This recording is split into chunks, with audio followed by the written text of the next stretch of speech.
ప్రారంభించుకోవడమే కాదు మా స్వయం సహాయక సంఘాలు మా ఆడబిడ్డలకు ఈ రోజు మా సీతక్క మా చీఫ్ సెక్రటరీ గారు దాదాపుగా సంఘాలకు 1000 కోట్ల రూపాయల నిధులను ఇవాళ ఆడబిడ్డల అభివృద్ధి కోసం విడుదల ఈ వనపర్తి నగరం నుంచే మనం చేసుకోవడం జరిగింది.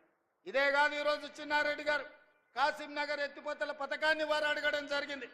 తిరుమలాయపాలెం వాళ్ళ సొంత ఊరు కాసిం నగర్ ఈ ప్రాంతంలో 4000 ఎకరాలకు నీళ్లు రావాలంటే కాసిం నగర్ ఎత్తిపోతల పథకం ఇస్తే బాగుంటుంది అని పెద్దలు చిన్నారెడ్డి గారు అడగడమే కాదు ఆ ప్రాజెక్టుకు మాధవరెడ్డి గారు డాక్టర్ మాధవరెడ్డి గారు పేరు పెట్టాలని. ఆనాడు ఎవరు ఉస్మానియా ఆనాడు ఎవరు నిమ్స్ ఆసుపత్రికి పోయినా మన వనపర్తే కాదు మన మహబూబ్ నగర్ జిల్లా నుంచి ఎవరు వెళ్ళినా వాళ్లకు ప్రత్యేకమైన వైద్యాన్ని చేయించి ₹1 కూడా ఖర్చు లేకుండా డాక్టర్ జిల్లెళ్ళ మాధవరెడ్డి గారు బ్రతుకున్నంత కాలం ఆఖరి శ్వాస వరకు వారి ప్రాంత పేదలకు వైద్య సేవలను అందించండు, వారికి సహకారం అందించండు. తప్పకుండా డాక్టర్ చిన్నారెడ్డి గారు అడిగిన కాసిం నగర్ ఎత్తిపోతల పథకాన్ని మా ప్రభుత్వం మంజూరు చేస్తుంది. 4000 ఎకరాలకు నీళ్ళు ఇవ్వడమే కాదు డాక్టర్ మాధవరెడ్డి గారు పేరు పెట్టి వారు శాశ్వతంగా వారి సేవలను ఈరోజు గుర్తు చేసుకునే విధంగా పెట్టుకుంటాం. అదే కాదు మా శాసనసభ్యుడు ఇలా అడిగాడు జయరాములు గారి పేరు పెట్టాలి డాక్టర్ బాలకృష్ణయ్య గారి పేరు పెట్టాలి అని. నాకు ఇంత గొప్ప అవకాశం డాక్టర్ బాలకృష్ణయ్య గారి పేరు జయరాములు గారి పేరు పెట్టే అవకాశం ఈ రోజు ఈ సంస్థలకు వచ్చింది.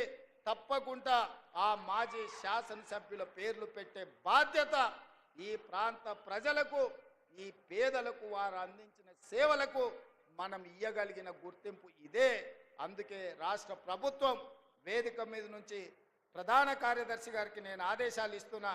మాజీ శాసనసభ్యులు బాలకృష్ణయ్య గారి పేరు, మాజీ శాసనసభ్యులు జయరాములు గారి పేరు, అదేవిధంగా డాక్టర్ చిన్నారెడ్డి గారి పేర్లను ఈ ప్రాజెక్టులకు పెట్టడానికి అవసరమైన చర్యలు చేపట్టండి అని చెప్పి నేను చీఫ్ సెక్రటరీ గారికి ఆదేశాలు ఇస్తున్నా. మిత్రులారా ఇవాళ ఆలోచన చేయండి. 2014 నుంచి దాదాపుగా 2024 వరకు చంద్రశేఖరరావు గారు 10 సంవత్సరాలు తెలంగాణ రాష్ట్రానికి ముఖ్యమంత్రిగా ఉన్నాడు. హరీష్ రావు గారు మంత్రిగా ఉన్నారు, తారక రామారావు గారు మంత్రిగా ఉన్నారు, నరేంద్ర మోడీ గారు దేశంలో ప్రధానమంత్రిగా ఇవాళకి 12 సంవత్సరాలు అయ్యింది. నేను అడుగుతున్న ఈడికొచ్చిన మిత్రులను, ఈడికొచ్చిన వాళ్ళని కాదు ఈ సమావేశాన్ని చూస్తున్న వాళ్ళను, బీఆర్ఎస్ బీజేపీ వాళ్ళను కూడా గుండెల మీద చెయ్యి పెట్టుకొని ప్రశాంతంగా ఆలోచన చేసి మీ మనస్సాక్షిని అడగండి. తెలంగాణ రాష్ట్రంలో ప్రజాపాలన ఇందిరమ్మ ప్రభుత్వం ఏర్పడ్డ తర్వాత 25,50,000 మంది రైతులకు 21,000 కోట్ల రూపాయలు మొదటి సంవత్సరంలోనే రుణమాఫీ జరిగిందా లేదా? మీ గుండెను అడగండి, మీ మనసును అడగండి. ఇవాళ ఆ రైతులను బయటికి వచ్చి మాట్లాడమని నేను అడుగుతున్నా. ఇవాళ మనసు లేనోళ్ళు, మనసాక్షి లేనోళ్ళు, బీఆర్ఎస్ వాళ్ళు, బీజేపీ వాళ్ళు ఒక్కటై ఏకమై రైతులను ఆగం చెయ్యాలన్న ఆలోచనతో మాట్లాడుతున్నా. నేను అదేవిధంగా మా రైతాంగాన్ని, మా సోదరిమణులను, మా ఆడబిడ్డలను అడుగుతున్నా. ఆనాడు రైతు భరోసా పథకం చంద్రశేఖరరావు గారు ఎన్నికల పేరు మీద ఎగనామం పెట్టిపోతే ప్రభుత్వం ఏర్పడ్డ మొదటి 3 నెలల్లోనే డిసెంబర్ 7 నాడు ప్రభుత్వాన్ని ఏర్పాటు చేసిన మేము, మా మిత్రుడు బట్టి విక్రమార్క గారు మార్చి లోపలనే 7,625 కోట్ల రూపాయలు రైతు భరోసా పైసలు మీ ఖాతాలలో వేసినమా లేదా? మీరు వెళ్ళి మీ బ్యాంకుల్లో చూసుకోండి. 7,625 కోట్ల రూపాయలకు ఒక పైసా తగ్గినా మీరు మమ్మల్ని నమ్మకండి. ఒకవేళ వేసింది నిజమైతే ఆ తోడు దొంగలు చెబుతున్న అబద్ధాలను తిప్పికొట్టమని తెలంగాణ రైతాంగాన్ని నేను అడుగుతున్నా. ఇవాళ తెలంగాణ రైతాంగాన్ని ఎర్ర ఎండలు మండుతున్నాయి, విద్యుత్ వినియోగం పెరిగింది. ఇవాళ 16,000 మెగావాట్ల పైన ఈరోజు విద్యుత్తు అవసరం పడుతున్నది. కానీ 1 గంట అయినా ఎక్కడైనా విద్యుత్ కోతలు విధించినమా? ఇవాళ 24 గంటల వ్యవసాయ విద్యుత్తు రైతులకు ఉచితంగా అందించడమే కాదు, ఆనాడు ఇవ్వండి ఈనాడు పేదోళ్లకు 50 లక్షల కుటుంబాలకు మా ఆడబిడ్డలు చెప్పాలి, మా అక్కలు చెప్పాలి, మీరెవరైనా ఇంటి బిల్లు కడుతుండ్రా 200 యూనిట్ల వరకు 1 పైసా లేకుండా మా ఆడబిడ్డలకు ఇంటి కరెంటుకు బిల్లు కట్టకుండా మాఫీ చేసింది నిజం కాదా? మా అక్కల్ని నేను అడుగుతున్నా, మీరు ఒక్కసారి ఆలోచన చెయ్యండి. ఇంటూ బిల్లు గట్టక 15 నెలలు అయింది కదా, బట్టి గారు ఒక్క రూపాయినన్న మిమ్మల్ని అడిగినరా? మీ 50 లక్షల పేదోళ్ళ కుటుంబాలకు ఇవాళ 200 యూనిట్లు మేము ఇవ్వడం లేదా? ఇది నిజం కాదా అని చెప్పి మా ఆడబిడ్డలను అడుగుతున్నా. ఇదే కాదు, ఆనాడు 12 నూరులుండే సిలిండర్ ఈనాడు 50 లక్షల పేదవాళ్ళ కుటుంబాలకు 500 రూపాయలకే మీకు సిలిండర్ ఇస్తున్న మాట నిజం కాదా? వంట వండుతున్న ఇల్లును నడుపుతున్న మా ఆడబిడ్డలారా, మీ మనసాక్షిని అడగండి. 50 లక్షల కుటుంబాలకు 500 రూపాయలకే మీకు సిలిండర్ ఇస్తున్నామా లేదా? మేము సిలిండర్ మా ఆడబిడ్డలకు ఇచ్చిన మాట నిజమైతే బీఆర్ఎస్ బీజేపీలను సలాకి కాల్చి వాత పెట్టుండ్రి. ఎందుకంటే మన పాలమూరులో మనం రొట్టెలు చేసుకుంటాం, రొట్టెలు కాల్చేటప్పుడు సలాకి కూడా ఎర్ర కాల్చి వచ్చినోని చేయి చాపమని చెప్పి చేతి మీద వాతలు పెట్టుండ్రి బీఆర్ఎస్ బీజేపీలను అని చెప్పి మా అక్కలను నేను అడుగుతున్నా, మా ఆడబిడ్డలు నేను అడుగుతున్నా. ఇవాళ అక్క ఆనాడు అమ్మగారింటికి పోవాలన్నా ఆలయానికి పోయి అమ్మవారిని దర్శించుకోవాలన్నా ఇంటి ఆయన బస్సు కిరాయిస్తే పోయినట్టు, లేకపోతే లేనట్టు. నేను అడుగుతున్నా మా అక్కల్ని, అమ్మ ఇంటి ఆయన పనిపోతే మీరు బస్సు ఎక్కి అమ్మగారింటికి పోతే ఒక్క పైసాన్ని అడుగుతుర్రా ఎవరైనా? ఇవాళ మీ ఏ ఆలయమైనా, అది యాదగిరి గుట్టైనా, లేకపోతే మన కురుమూర్తి జాతరైనా, లేకపోతే మన గద్వాల్లో జరుగుతున్న జాతరైనా, లేకపోతే రాజనగరం జాతరైనా, ఏ జాతరకు పోయినా, ఎక్కడికి పోయినా, ఏ గుడికి పోయినా, భద్రాచలం పోయినా మా ఆడబిడ్డలను ఒక్క పైసా అడగకుండా ఆర్టీసీ బస్సుల్లో ఉచితంగా ప్రయాణం జరుగుతుందా లేదా? ఉచిత బస్సు ప్రయాణం చేసిన మా ఆడబిడ్డలు ఇక్కడ ఉంటే మీరందరూ చెయ్యెత్తి ఒక్క పైసా లేకుండా మేము బస్సులో ప్రయాణం చేసినామని మీరు ఆ బీఆర్ఎస్ బీజేపీలకు గుణపాఠం చెప్పండి. 150 కోట్ల మంది ఆడబిడ్డలు ఈ 15 నెలల్లో బస్సులో ఉచితంగా ఒక్క పైసా ఖర్చు పెట్టకుండా ప్రయాణం చేసిన మాట వాస్తవం కాదా? దీనికి మా బట్టి విక్రమార్క గారు 4500 కోట్ల రూపాయలు ఆర్టీసీకి ఇచ్చిన మాట నిజం కాదా? ఇదే కాదు, మా ఆడబిడ్డల స్వయం సహాయక సంఘాలు ఆనాడు పివి నరసింహారావు గారు మొదలుపెట్టిన సంఘాలు చంద్రశేఖరరావు వచ్చినప్పుడు గ్రహణం పట్టినాయి. సూర్యగ్రహణం చంద్రగ్రహణం బట్టి ఎట్లా కనిపించుకుంటా పోతాయో ఈ చంద్రగ్రహణం బట్టి మా సంఘాలను మా ఆడబిడ్డలను నిర్వీర్యం చేసిన మాట నిజం కాదా? సున్నా వడ్డీ కానీ పావులా వడ్డీ కానీ మీ బ్యాంకు లింకేజ్ కానీ ఆనాడు చంద్రశేఖరరావు ఎప్పుడన్నా ఇచ్చిండా? మరి ఇవాళ నేను మా సీతక్క మా బట్టి గారు 1000 కోట్ల రూపాయలు సంఘాలకు ఇచ్చి మీ లింకేజీలు ఇచ్చి ఇవాళ మిమ్మల్ని అభివృద్ధి పదం వైపు నడిపిస్తున్న మాట నిజం కాదా? ఇవాళ 1000 కోట్ల రూపాయలు ఈ వనపర్తి సాక్షిగా మా ఆడబిడ్డలకి ఇచ్చిన మాట నిజం కాదా? ఎవరన్నా అబద్ధం చెప్పచ్చు, ఇంటాయన సాయంత్రం వేస్తే మర్చిపోవచ్చు, కానీ మా అక్కలు మర్చిపోతారా? మా ఆడబిడ్డలు మర్చిపోతారా అని నేను అడుగుతున్నా. ఇవాళ మా అక్కలకు మా సంఘాలు నిర్వీర్యం అవుతుంటే మా అధికారులను మా సీతక్కని పెట్టి సమీక్షించి ఇవాళ రాష్ట్రంలో 67 లక్షల మంది ఆడబిడ్డలను సంఘాలలో సభ్యులను చేసి రేపటి దినం 1 కోటి మందిని సంఘాలలో సభ్యులుగా చేసి మా ఆడబిడ్డల్ని కోటీశ్వరులను చేయాలని రోజుకి 24 గంటలు నేను కష్టపడుతుంటే బీఆర్ఎస్ వాడు బీజేపీ వచ్చి బండలు తీసుకొని కొడుతున్నారు. మా ఆడబిడ్డలు నిలదొక్కుంటే ఆడబిడ్డలు ఆశీర్వదిస్తే రాబోయే 15-20 ఏళ్ళు రేవంత్ రెడ్డి ముఖ్యమంత్రిగా కాంగ్రెస్ పార్టీ అధికారంలో ఉంటే మా బతుకు బస్టాండ్ అవుతుంది, వనపర్తి బస్టాండ్లో బిచ్చం ఎత్తుకొని బతకాల్సి వస్తుందని బీఆర్ఎస్ వాళ్ళు బీజేపీ వాళ్ళు అబద్ధాలు చెప్తున్నారు. అందుకే ఇవాళ మా అక్కల్ని అడుగుతున్నా, మీ సంఘాలను ఆదుకునే బాధ్యత నాది కాదా? మీ సంఘాలకు హైదరాబాదు హైటెక్ సిటీ పక్కన పెద్ద పెద్ద ఐటీ కంపెనీలు ఉన్న దగ్గర 100 కోట్ల ఎకరాలు ఉన్న దగ్గర 100 కోట్ల విలువైన భూమి 3.5 ఎకరాలు మీ సంఘాలకు హైటెక్ సిటీ శిల్పారామం పక్కన 150 షాప్స్ పెట్టుకొని మీ ఉత్పత్తులను ప్రపంచానికి అమ్ముకునే విధంగా బిల్ గేట్స్ బిల్ క్లింటన్ ఎవరు వచ్చినా మీ సంఘాల నైపుణ్యం చూసే విధంగా శిల్పారామం పక్కన మీకు 3.5 ఎకరాలు నేను ఇయ్యలేదా? నిజం కాదా? మా ఆడబిడ్డలు నేను అడుగుతున్నా. ఎన్నడైనా మీరు ఊహించరా? విప్రో, ఇన్ఫోసిస్, మైక్రోసాఫ్ట్ లాంటి పెద్ద పెద్ద ప్రపంచ దిగ్గజాలైన పరిశ్రమల పక్కన 3.5 ఎకరాలు మా బిడ్డలకు ఇచ్చి మా ఆడబిడ్డలు ఆత్మ గౌరవంతో అదాని అంబానీలతోని పోటీ పడే విధంగా మీకాడ 3.5 ఎకరాలు ఇచ్చి 150 షాపులు పెట్టి మీరు చేసే ఉత్పత్తులను ప్రపంచానికే ఎగుమతి చేసే విధంగా అనుమతి ఇవ్వలేదా అని మా ఆడబిడ్డలను అడుగుతున్నా. అంతెందుకు, ఒకనాడు సోలారు విద్యుత్ అంటే అదాని అంబానీలు పెట్టుబడులు అన్నారు. నేను ఇవాళ మా బట్టి విక్రమార్క గారి సహకారంతో సోలార్ విద్యుత్ అదాని అంబానీలు కాదు, మా ఆడబిడ్డలు కూడా ఉత్పత్తి చేస్తారని 1000 మెగావాట్ల ప్రాజెక్టులు మా ఆడబిడ్డలతోని ఒప్పందం చేసి మిమ్మల్ని పారిశ్రామికవేత్తలుగా మార్చిన మాట నిజం కాదా? ఒకవేళ నిజం అయితే బీఆర్ఎస్ బీజేపీలకు బుద్ధి చెప్పండి అని నేను అడుగుతున్నా. అంతెందుకు, ఆర్టీసీ బస్సులు పెద్ద పెద్ద కంపెనీలు కిరాయికి పెట్టుకునేది.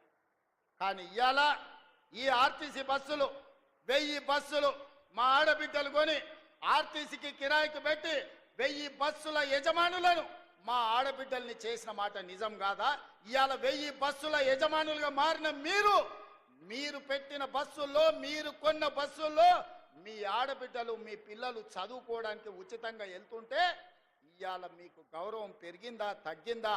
ఆనాడు కేసీఆర్ ఉన్నప్పుడు ఇంటాయన మందు దాగొచ్చి కొడుతున్నప్పుడు ఎట్లుండే, ఇవాళ మీ సోదరుడు రేవంత్ రెడ్డి వచ్చిన తర్వాత మీ వ్యాపారాలు పెరిగిన తర్వాత మీ గౌరవం పెరిగిందా లేదా ఒక్కసారి ఆలోచన చేయండి అని మా అక్కల్ని అడుగుతున్నా. ఇవాళ నేను ఒకనాడు పాఠశాలల్లో బట్టలు కుట్టాలంటే చంద్రశేఖరరావు పెద్ద పెద్ద కంపెనీలకు ఇచ్చి కమిషన్లు మెక్కిండు. ఇవాళ ప్రభుత్వ పాఠశాలల్లో హాస్టళ్లలో ఆడపిల్లలకు మగపిల్లలకు 1,30,00,000 జతలు బట్టలు, ప్రతి జతకు 75 రూపాయలు కుట్టుగూళ్ళు ఇచ్చి ఈరోజు మీకు 10,000 మిషన్లు మైనారిటీ కార్పొరేషన్ ద్వారా ఇచ్చి ఈరోజు పాఠశాల పిల్లలు మొదటి రోజే బట్టలు కుట్టించే వ్యాపారం మీకు నేను ఇచ్చినా లేదా? ఇవాళ మా అక్కల్ని ఆలోచన చేయమని నేను అడుగుతున్నా. ఇవాళ పాఠశాలల నిర్వహణ అమ్మ ఆదర్శ పాఠశాల పేరు మీద పాఠశాలలు మీ పేదోళ్ళ పిల్లలు, మీ పిల్లలు ఏ పాఠశాలలు అయితే చదువుతున్నారో ఆ పాఠశాలలు నిర్వహించే బాధ్యత మా ఆడబిడ్డలకు అమ్మ ఆదర్శ పాఠశాల ఇచ్చింది నిజం కాదా అని మా ఆడబిడ్డలు నేను అడుగుతున్నా. ఈరోజు మా ఆడబిడ్డల్ని శక్తివంతులు చేసి మా ఆడబిడ్డల చేతుల్లో నగదు ఉంటే గలగలలాడుతుంటే కుటుంబం బాగుపడుతుంది, పిల్లలు చదువుకుంటారు, ఇంటి గౌరవం పెరుగుద్దని ఇవాళ నిర్ణయం తీసుకున్న మాట నిజం కాదా? ఇవాళ 4,50,000 ఇందిరమ్మ ఇండ్లు ప్రతి ఇంటికి 5 లక్షల రూపాయలు ఉచితంగా ఇచ్చి 4,50,000 ఇండ్లు ఆడబిడ్డల పేరు మీదనే మంజూరు చేసి ఇంటి యజమానులుగా మిమ్మల్ని చేస్తున్న మాట నిజం కాదా? పనులను మన నారాయణపేటలో మనం ప్రారంభించుకోలేదా? ఒక్క సంవత్సరం తిరిగే లోపల ఒక్క ఆడబిడ్డల కోసమే ఇన్ని చేస్తే విద్యార్థులకు, నిరుద్యోగ యువకులు మీరు గుండె మీద చేయి పెట్టుకొని ఆలోచన చేయండి. ఆనాడు తెలంగాణ ఉద్యమంలో క్రియాశీలకంగా పోరాటం చేసిన మీరు విద్యార్థి వీరులారా, అమరులైనరు, నిరుద్యోగులైనరు, ఉద్యమకారులైనరు, ఉవ్వెత్తున తెలంగాణ ఉద్యమం చేసిన 10 ఏళ్ళు ఒక్క ఉద్యోగమైన చంద్రశేఖరరావు ఇచ్చిండా? వాళ్ళ ఇంట్లో ఉద్యోగాలు ఇచ్చుకున్నాడు. ఆయన ముఖ్యమంత్రి అయిండు, అల్లుడు మంత్రి అయిండు, కొడుకు మంత్రి అయిండు, బిడ్డ ఎంపీ అయింది, ఓడిపోతే ఎమ్మెల్సీ అయింది, సడ్డకుని కొడుకుని రాజ్యసభ చేసుకున్నాడు, ఆయన చుట్టాలను మంత్రులను చేసుకున్నాడు. మనకేం ఒరగబెట్టిండు తల్లి?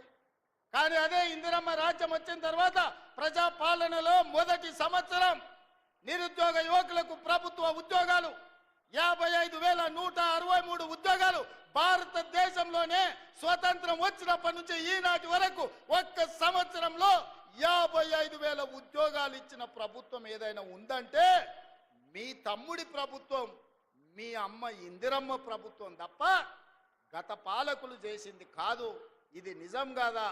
ఈరోజు నేను అడుగుతున్నా, టీచర్లుగా నియామకమైన వాళ్ళని, టీచర్లుగా ఉన్న వాళ్ళని మీకు 22,000 మందికి ప్రమోషన్లు ఇచ్చి 35,000 మందిని బదిలీ చేసి 20 ఏళ్ళ మీ సమస్యను తీర్చింది మేము కాదా?